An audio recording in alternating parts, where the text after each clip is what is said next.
Last Saturday ரொம்ப பிஸியா போச்சு. ஃபர்ஸ்ட்டு வந்து மார்னிங் எழுந்த உடனே ஹேர் மாஸ்க் ஊற வச்சிருந்தத வந்து அரைச்சு எடுத்துக்கிட்டேன். அதுக்கப்புறம் மாவுக்கு ஊற வச்சிருந்தத வந்துட்டு கிரைண்டர்ல அரைக்க போட்டுட்டு, ஹேர் மாஸ்க் வந்து அப்ளை பண்ணியாச்சு.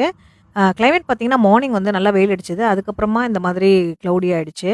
ஹேர் மாஸ்க் அப்ளை பண்ணி காஃபி குடிக்கிறதுக்குள்ள பார்த்தீங்கன்னா, உளுந்து அரைச்சாச்சு. இப்ப வந்து அரிசியும் வந்துட்டு கிரைண்டர்ல சேர்த்தாச்சு. அடுத்து வந்து சிம்பிளா வந்து பிரேக்ஃபாஸ்ட்டுக்கு பிரெட் இருந்தது. அத வந்துட்டு டோஸ்ட் பண்ணி, அதோட லெஃப்ட் ஓவர் கொண்டைக்கடல குருமா இருந்தது. அத வச்சு மார்னிங் பிரேக்ஃபாஸ்ட் வந்து சாப்பிட்டுட்டோம். ஆக்சுவலா இந்த சாட்டர்டே வந்து அவங்களுக்கு எக்ஸ்ட்ரா வொர்க் இருந்தது. வொர்க் ஃப்ரம் ஹோம் பண்ணிட்டு இருந்தாங்க. பிரிஷிதாக்கு வந்து எண்ட் ஆஃப் இயர் எக்ஸாம்ஸ் இருக்கிறதுனால, அவங்க வந்து அதுக்கு படிச்சுட்டு இருந்தாங்க. நாங்கலாம் பிரேக்ஃபாஸ்ட் சாப்பிடுறதுக்குள்ள அரிசியும் நல்லா அரைஞ்சிருச்சு. அதுக்கப்புறம் அத நல்லா உப்பு போட்டு கரைச்சு வச்சுட்டேன். அரைச்ச மாவுல கொஞ்சம் மட்டும் எடுத்து வெளியில புளிக்க வச்சுட்டு, மத்ததெல்லாம் அப்படியே ஃப்ரிட்ஜ்ல வச்சுருவேன். இப்படி தான் எங்களோட சாட்டர்டே மார்னிங் வந்து போச்சு. இந்த வீடியோ புடிச்சிருந்ததுன்னா சப்ஸ்கிரைப் பண்ணுங்க. Thank you. பாய்.